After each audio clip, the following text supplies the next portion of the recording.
שבוע טוב, ושם השם נעשה ונצליח שנזכה להגדיל תורה על הדירה בתכלית של יראת שמיים לעילוי נשמת כל מתי Israël et רפואה שלמה pour tous les malades d'Israël sans exception. Shiur dédié aujourd'hui pour la réussite de Caroline Jaoui, qu'elle se renforce dans une grande teshuva Bezrat Hashem et que Akadosh Baruch Hu lui ouvre les portes de son zivug. Jérémie Alouche Kol HaKavod, Hashem Varech Otra Bechol Asher Alach, Shiur Bezrat Hashem qui a été acheté aujourd'hui. Donc, pour Bezrat Hashem, donc une grande Hatzlacha, et Mevarech Mitbarech, donc Jérémie Alouche, beaucoup d'Hatzlacha chez toi, tout ce que tu désires, Bezrat Hashem, Briut Etana. En même temps, j'en profite pour vous remercier tous pour votre soutien financier, pour votre soutien au niveau des Shiurim, toratraim.net, pour ceux qui veulent. Vous avez l'application Rav Twitou pour ceux qui veulent sur les portables. Écoutez les Shiurim, en tout cas ceux qui sont intéressés, puisque nous traitons absolument de tous les sujets pratiquement. Bezrat Hashem. Alors, nous sommes maintenant dans les ségoulottes de Lag BaOmer. Qu'est-ce que c'est exactement Lag BaOmer? Vous savez que demain soir, c'est Lag BaOmer, puisque c'est la journée de mardi, et qu'il y a des choses à savoir sur ce jour exceptionnel de Lag BaOmer qu'on va étudier ensemble pendant une bonne vingtaine de minutes, Bezrat Hashem, en parlant de Rashbi. Alors, vous savez que Rashbi, c'est Rabbi Shimon Bar Yochai. Ce personnage est un personnage légendaire et unique. En quoi a-t-il été unique dans l'histoire? Si on s'en réfère par exemple à Masechet Ta'anit, où Dieu, là-bas, nous explique dans la Gemara qu'il y a des clés, et que ces clés-là ne sont pas entre les mains de l'homme.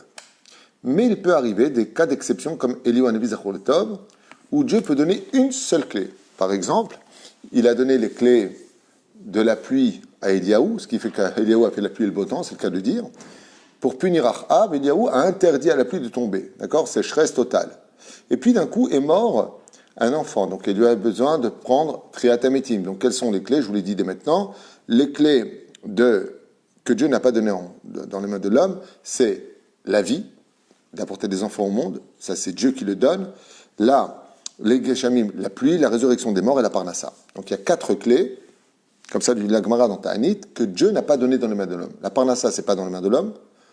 La vie, Triatametim et la pluie. C'est pas dépendant de nous. On peut pas faire fabriquer de la pluie dans le ciel. C'est la science-fiction pour l'instant. En tout cas, c'est comme ça que la Gemara nous apprend.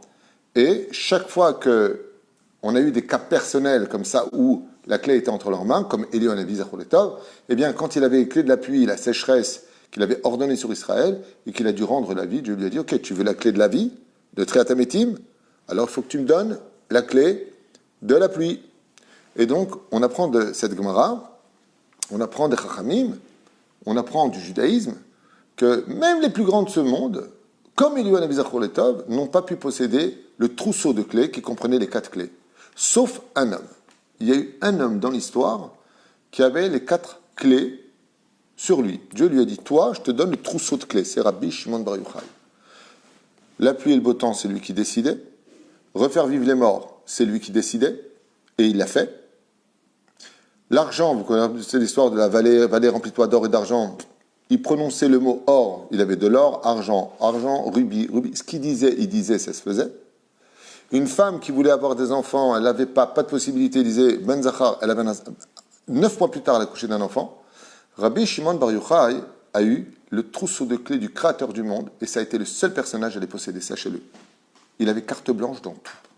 Il a vécu 120 ans, élève de Rabbi Akiva, et on va étudier un petit peu les ségoulottes de ce fameux jour qu'on appelle Lag BaOmer, qui se trouve dans Masechet Shabbat, puisque vous savez que Rabbi Shimon Bar Yochai était un défenseur farouche de la Shmirat Shabbat, puisqu'on le verra d'ailleurs tuer des gens à cause du fait qu'ils avaient annulé l'étude de la Torah, et puis de l'autre côté, ils voient des gens qui amènent des hadassim, des myrtes, pour aller à la synagogue le jour du Shabbat, et il va les bénir.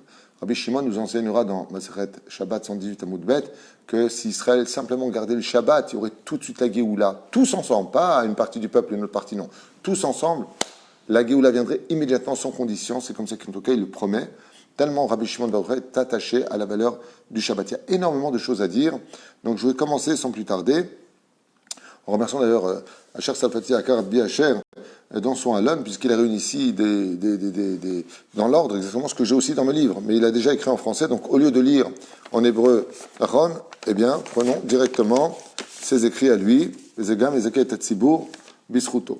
Alors, bon, on irait ביחד 10 goulottes ensemble de Lag Baomer. Allumer 17 bougies qui correspondent à la valeur du mot Tov.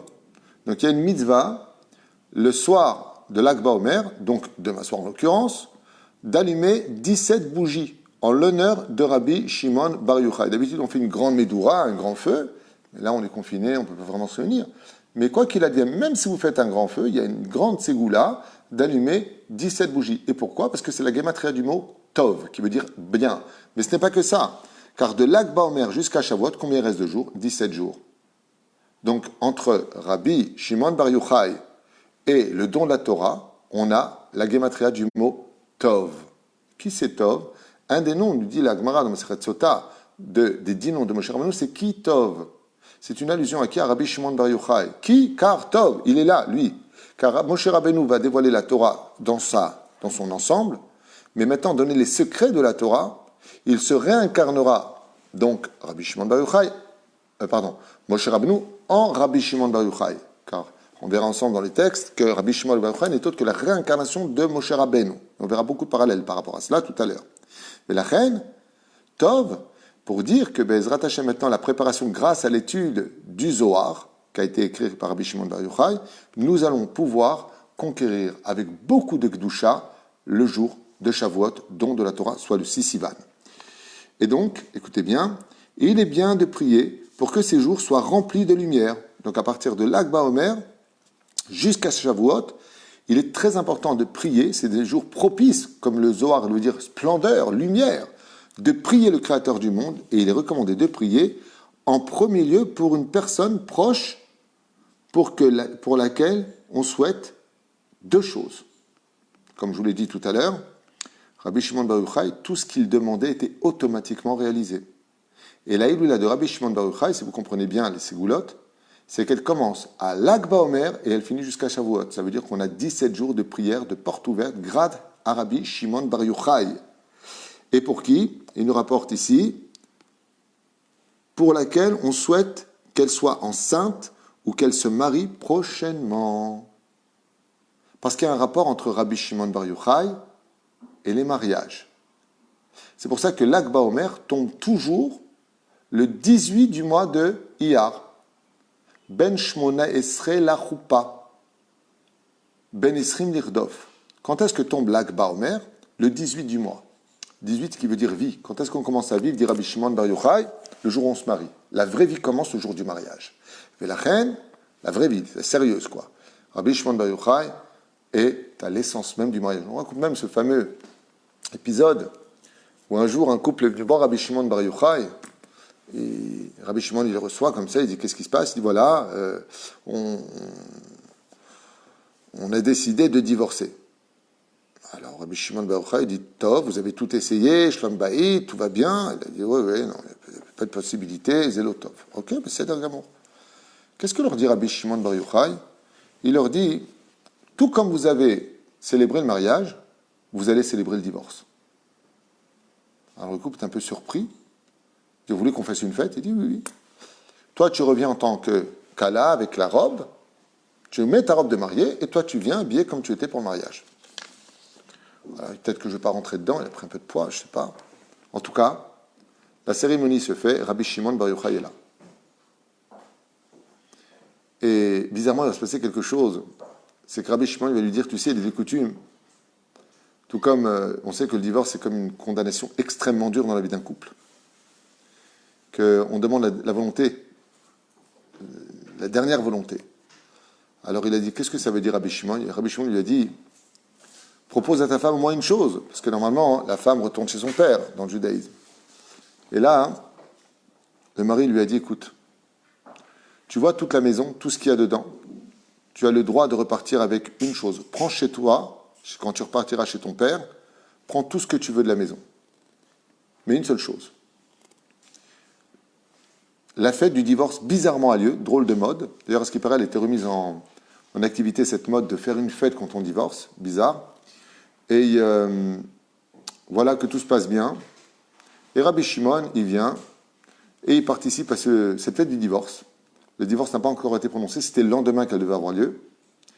Et voilà que le lendemain arrive, et le mari, complètement bourré, se réveille dans une chambre, comme ça. Il regarde autour de lui, il n'est pas chez lui.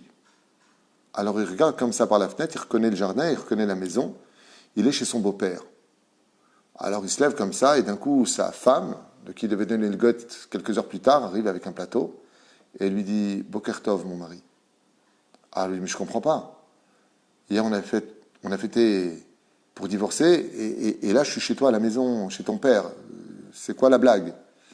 Et la femme lui a dit, hier soir, devant témoin, tu as dit, prends avec toi une chose de toute la maison, ce que tu veux. Et quand on est rentré hier soir à la maison, avant de retourner chez mon père, j'ai pris ce qui avait le plus de valeur à mes yeux. Donc j'ai demandé à ce qu'on me transporte dans mon carrosse, et je t'ai amené ici à la maison. Tu es la chose la plus précieuse que je veux garder. Le mari est parti voir Rabbi Shimon Bar Yochai, et Rabbi Shimon Bar Yochai les a bénis. Il leur a dit, Tishma, Ben Zachar Hashana, que tu es un beau bébé cette année, une très bonne parnassa, et je vous bénis pour un bon Shlom Bayit. On voit qu'une des histoires qu'on raconte sur Rabbi Shimon Bar Yochai, c'est que c'était un spécialiste par la bracha du Shlom Bayit. Rabbi Shimon Bar Yochai poussait les gens vraiment à la réussite du mariage. Et ce n'était pas Minestam que nos frères Ashkenazim peuvent se marier déjà dès mardi. L'Ag Baomer, les Ashkenazim se marient. Nous, par contre, les Sfaradim, le lendemain. L'Ad Baomer, c'est notre minhag à nous, pour les raisons qu'on expliquera peut-être ou pas. Mais la reine, Rabbi Shimon Bar Yochai, c'est la sgoula de la vie pour trouver son zivoug. La reine, très important de prier, surtout pour des personnes, d'allumer une tzedaka, d'allumer une bougie, de donner une pièce de tzedaka, l'irvodo shel Atana Elokim Rabbi Shimon Bar Yochai, et de prier pour que vos enfants se marient, vos sœurs se marient, que tous ceux que vous connaissez, vos amis se marient, et pour ceux qui n'arrivent pas à avoir d'enfants, d'avoir une excellente Bezrat Hashem, Leda, et un excellent Erayon, descendant, si Dieu veut. On avance. Accouchement. Non, ça j'avais déjà dit tout à l'heure. Merci ma femme. L'amour de Sor Teshov dit que c'est le jour le plus propice pour la demande de la rencontre de l'âme sœur pour le mariage. Donc c'est ce on vient de dire, on le répète. C'est un jour propice, Béhémet, pour prier à Hachem de rencontrer tout de suite son âme sœur dans les plus brefs délais par le mérite de Rabbi Shimon Bar Yochai. D'où l'importance d'allumer les 17 bougies. Il est enseigné sur Rabbi Shimon Bar Yochai, qu'on surnomme Rashbi, qu'il délivre les opprimés et, écoutez bien, il n'y a pas plus opprimé qu'un homme ou une femme qui attendent de trouver leur âme. Donc, comme Rabbi Shimon Bar Yochai passait son temps à relever toutes les âmes, tous les célibataires peuvent trouver une réponse particulière par son mérite à lui, Mamash, en priant Rabbi Shimon Bar Yochai d'intercéder devant le trône divin, qu'on trouve tout de suite son conjoint. Iloula signifie mariage. C'est pour ça d'ailleurs que le mot Iloula, ça signifie, on dit à Kalam Hulala derech Hagav, le mot Iloula ne veut pas simplement dire célébration du souvenir d'un tzaddik, mais Iloula, ça veut dire aussi mariage. Nachon. Et Rashbi lui-même se maria le jour de l'Ag Baomer, comme on le sait tous dans la tradition, et il est bien de demander au maître du monde la réussite pour le mariage de nos enfants et de tous nos proches et de tout le peuple d'Israël le jour de l'Ag Baomer, et on a encore 17 jours pour le faire. Il faut prier aussi pour l'étude de la Torah. Le prix de Tzaddik, donc ramène ici un livre, écrit que chaque année, quand arrive le jour de l'Ag Baomer, l'homme peut mériter d'atteindre des niveaux spirituels élevés pour lui permettre de mieux comprendre les paroles de la Torah dans les sphères les plus élevées. Pourquoi? Par le mérite de la lumière et l'étude et l'extraordinaire soutien de Rabbi Shimon Bar Yochai, ce que tu n'as pas compris dans la Gemara l'année pourra être compris le jour de l'Ag Baomer si tu reviens à cette étude. On priera pour avoir un bon logement, et il n'y a pas d'homme qui déménagea autant que Rabbi Shimon Bar Yochai. Quel rapport maintenant, on pose la question, entre les logements et Rabbi Shimon Bar Yochai le jour de l'Ag Baomer? Parce que Rabbi Shimon Bar Yochai a passé sa vie à déménager d'une ville à une ville, d'un endroit à un autre endroit. Et vous savez que le déménagement est quelque chose de très lourd. On dit que si Chaz V'Shalom un homme est condamné à mourir, le fait de déménager, ça fait la capara de la mort. Rabbi Shimon Bar Yochai, toute sa vie, a voyagé. Ce qui fait qu'il a passé sa vie à déménager d'un endroit à un autre endroit, qu'on l'a vu de chez lui au Beth Midrash. Du Beth Midrash, il est parti dans la grotte pendant C'est 13 ans passés là-bas. De là-bas, il est reparti dans la ville de Tzipori. Il est redescendu à Jérusalem. Il est remonté, il est reparti, il est revenu, il est reparti.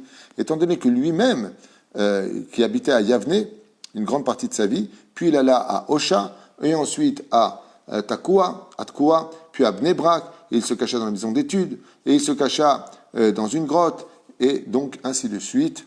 Lorsque l'on prie pour un logement, on formulera la demande suivante. Qu'est-ce qu'on doit dire? Hachem, je souhaiterais une grande maison avec de multiples entrées, un parking, un jardin, une piscine, et une vue splendide de paysage. Et Hachem interroge Rashbi, et celui-ci répond, je sais ce que tu représentes, l'instabilité pour une personne qui doit déménager. Comme Rashbi a souffert énormément de ce manque de juste un instant, de l'instabilité justement de pouvoir poser enfin ses valises, lui qui a parfaitement compris la douleur de ce que c'est de vivre une fois à droite, une fois à gauche, de ne pas avoir son appartement, intervient tout de suite parce que c'est quelque chose qu'il a vécu sur sa propre chair et prie le Créateur du monde pour qu'il lui donne une maison agréable. Donc on a vu que c'est un jour de Ségoula extraordinaire pour l'étude de la Torah, pour avoir des enfants, pour trouver son conjoint, pour acheter sa maison, trouver une maison stable où on puisse déposer les valises. C'est un jour idéal aussi, donc 5e. C'est un jour idéal pour demander des enfants une descendance nombreuse. La Ségoula consiste à acheter un arc et une flèche, comme il est écrit, comme des flèches dans les mains d'un vaillant guerrier. Ainsi sont les enfants de la jeunesse. Donc on a l'habitude, en général, une drôle de Ségoula, d'acheter un arc avec des flèches, donc bien entendu pas des vrais, et on laisse les enfants jouer avec, ou soi-même, on peut le faire, une Ségoula comme ça, on prend un arc et une flèche, les gens ne connaissent pas très bien ce minag, et on la laisse pour avoir, Bezrat Hashem, une très nombreuse descendance du verset qui dit « Comme les flèches dans la main d'un vaillant guerrier, ainsi sont les enfants dans la jeunesse ». Bezrat Hashem, qu'on ait beaucoup d'enfants, et c'est vrai que les enfants aiment particulièrement les arcs et les flèches. Mais on y trouve aussi une allusion à ce qu'on appelle l'arc-en-ciel, le cachette. Cachette, c'est un arbre, cachette, c'est cachat. Plus exactement, c'est un arc-en-ciel, cachat. Okay? Et ça forme une espèce d'arc. Eh bien, il faut savoir qu'à l'époque de Rabbi Shimon Bar Yochai, il avait un tel mérite qui était tellement grand que vous savez que l'arc-en-ciel est synonyme de malheur. Ça veut dire que normalement le monde aurait dû être envahi une fois de plus par le déluge à cause des fautes de l'homme, mais comme Dieu a juré de ne pas le faire, alors il a fait un signe qui s'appelle l'arc-en-ciel, et donc pour ne pas renvahir le monde par les eaux, Dieu crée l'arc-en-ciel pour se souvenir lui-même comme un signe. Non, ne fais pas ça. Rabbi Shimon Bar Yochai, tant qu'il était vivant, on ne voyait pas d'arc-en-ciel dans le ciel. Pourquoi? Parce que son étude était si grandiose qu'elle couvrait les fautes de toute la terre. Ainsi donc, c'est une allusion à l'arc-en-ciel, d'où Bezrat Hashem, le déluge qui arrêtait la vie, tandis que maintenant, on prend cette espèce d'arc-en-ciel et on jette des flèches pour rappeler le mérite de Rabbi Shimon Bar Yochai. 6e explication, il existe une ségoula très répandue dont les résultats sont miraculeux, mais qui n'en reste pas moins surprenante. Il faut envoyer 18 rotelles de boissons. Un rotel équivaut à 3 litres. Donc 18 fois 3 litres. À Méron, et prendre sur soi que lorsque l'on sera exaucé, donc vous pouvez prendre des bouteilles, donc 18 rotelles fois 3 litres. Ça fait combien en tout ça? On va voir ça tout de suite. 20... Non. Problème. 2 secondes. Voilà. 54 litres. 54 litres d'eau, donc si vous préférez, selon ce que je vois ici, ou pas que d'eau. 18 rotelles de boissons, donc ça peut être n'importe quoi, à Méron, et prendre sur soi que lorsque l'on sera exaucé, on enverra à nouveau 18 rotelles. Cela représente une quantité de 54 litres. J'ai fait stam les choses puisqu'il l'écrivait après. Donc, comme d'habitude, je ne prépare pas, donc je découvre avec vous. De boissons d'eau, de jus, d'orange ou n'importe quelle autre boisson.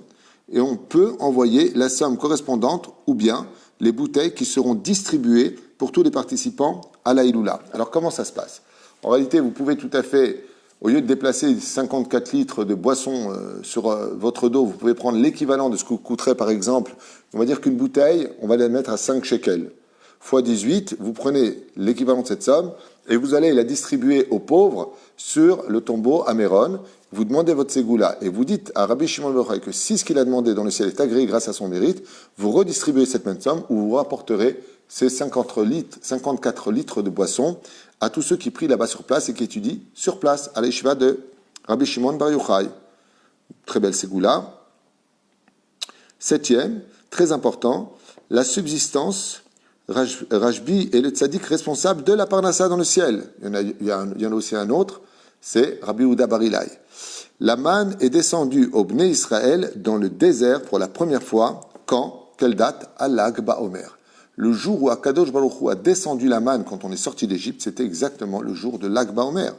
Force, Bezrat Hashem, il dit ici, c'est par force conjuguée du mois de Iyar que Rabbi Shimon Bar Yochai qu'est descendu la manne, Bezrat Hashem, au sein des enfants d'Israël. Que faut-il demander? Alors qu'est-ce qu'on fait? Que dans le peu qu'Hachem nous octroie, réside la bénédiction. Que même si en réalité Dieu ne fait pas grandir en fin de compte la somme que nous prenons tous les mois, que Dieu y insère sa bracha pour que Bezrat Hashem on puisse tout conquérir avec, tout acheter et tout profiter. Connaissez-vous peut-être cette situation où l'on sort avec 500 shekels de dépenses dans un grand magasin et avec une robe que l'on portera jamais de sa vie? Ça arrive, et alors? Et l'on ressort avec 200 shekels au marché à Ramla avec plein de choses que l'on portera toute la vie. En fin de compte, c'est vrai que des fois, on va dépenser beaucoup de choses qu'on ne mettra jamais, des fois avec très peu de choses, et on va en profiter, et tout le monde va être content, et la personne est plus heureuse. Parfois, dans le peu se cache une énorme bénédiction.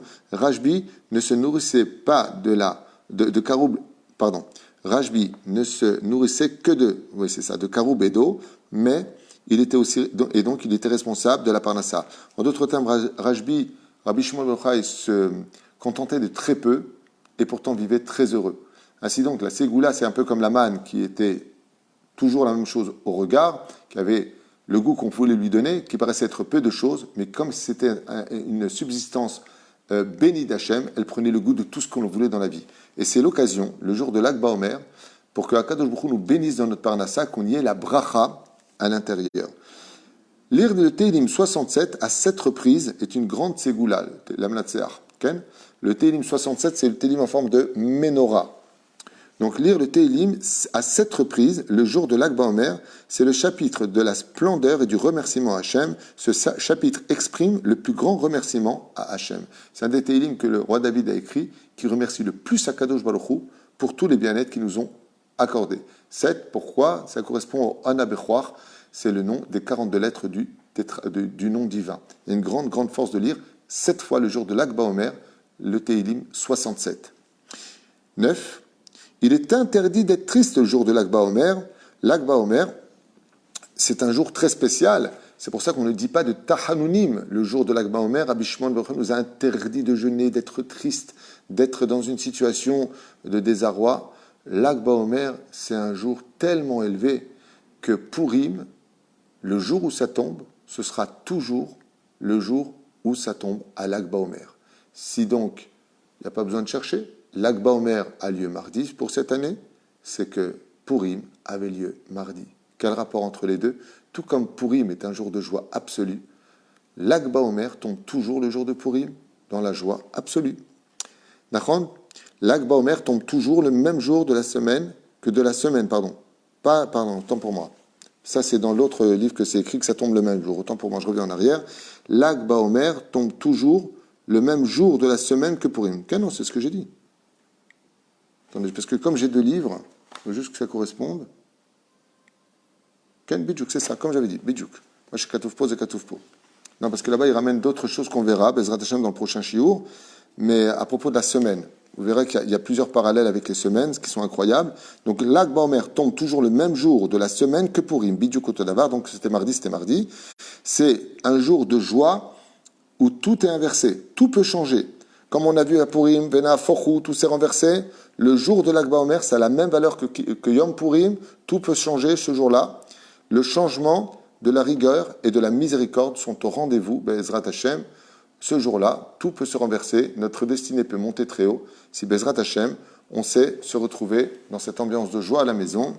Bezrat Hashem, 17 bougies allumées, la prière, le Tehillim 67 et tout ce qu'on a vu ensemble. Et pour finir, prier pour une éducation correcte et équilibrée de nos enfants. c'est un jour très propice à la prière pour la bonne éducation, afin d'être des parents qui sachent orienter et pas simplement dominer. Très bien écrit, Hacher. Bezrat Hashem, en espérant que nous puissions tous mériter, par toutes ces bénédictions, le mérite de Rabbi Shimon Bar Yochai, que son mérite nous protège et nous amène toutes les bénédictions, Bezrat Hashem, que nous avons citées. Bezrato et Barach. Zéro. À Cannes et nous, on a vu les 10 ségoulottes. Donc merci à Rabbi Asher Salfati Ayakar. C'est ton travail de traduction. Baruch Hashem, Ashrecha Betovlach. On le prodigue à tout le monde. Et ainsi donc, tout le monde pourra en profiter. Et n'oubliez pas maintenant de vous préparer vos 17 bougies. Moi, je vous conseille vivement d'allumer une bougie d'huile d'olive. Hashemen, c'est les lettres du mot Neshama. Et Bezrat Hashem. Très important, bien entendu, de chanter Ve'amartem kol echai, Rabbi Shimon Bar Yochai, Bezrat Hashem, les chants en l'honneur du grand Tana Elohim. Celui qui peut, Bezrat Hashem, faire de la tzedaka ce jour-là, au nom de Rabbi Shimon Bar Yochai, verra de grands miracles pour lui dans l'année. Bezrat Hashem. Et chez Tiskou, les Shanim Tovot, ou Margaliot, Bezrat Hashem, Besrut Tana Elohim, Rabbi Shimon Bar Yochai, un jour de joie. Surtout, faites très attention de contrôler la colère ce jour-là, d'être toujours bienveillant, parce que dans le ciel, on ouvre toutes les portes le jour de l'Akba Omer, d'étudier au moins 2 heures, si vous le pouvez, du Zohar HaKadosh, même si vous ne le comprenez pas pour les femmes, pour les hommes qui y caronnent, et ainsi donc, vous aurez accompli beaucoup de bonnes choses pour un meilleur avenir grâce aux 10 ségoulottes prescrites ici. Ceci étant, on a encore plein de choses à voir ensemble, mais on verra ça demain, Bli Neder, Kol Tuv. Et à ce soir à 8h30 pour une série de cours spéciales sur le secret des noms, leur identité et les caractères qui nous définissent. Merci une fois de plus pour votre soutien financier. Charity, c'est pas fini, les sommes ne sont plus doublées, mais par contre, c'est toujours ouvert. Le OL Moshe est toujours ouvert, les comptes bancaires sont toujours ouverts, PayPal est toujours là. Donc celui qui veut, celui qui peut, celui qui a du maaser, celui qui veut un serfa, nous on est au rendez-vous, on vous attend, parce que on a encore beaucoup besoin de vous. C'est un travail d'équipe, Bezrat Hashem. Donc merci à vous tous. Je rappelle que cet argent n'est pas pour moi.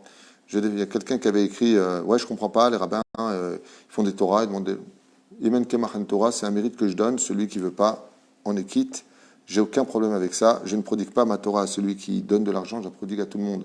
Il y a même des gens, d'ailleurs, sachez-le, qui des fois m'envoient est-ce qu'on peut dédier un cours? Ils ne payent pas parce qu'ils ne peuvent pas payer, et j'aurais déjà dédié ce shiur. Donc qu'on mette les choses dans leur contexte. Ici, c'est honnête, c'est le Shem Shamaim, c'est tout de l'amour et c'est tout, Baruch Hashem, transparent. Kol Tuv Velitraot, à ce soir si Dieu veut.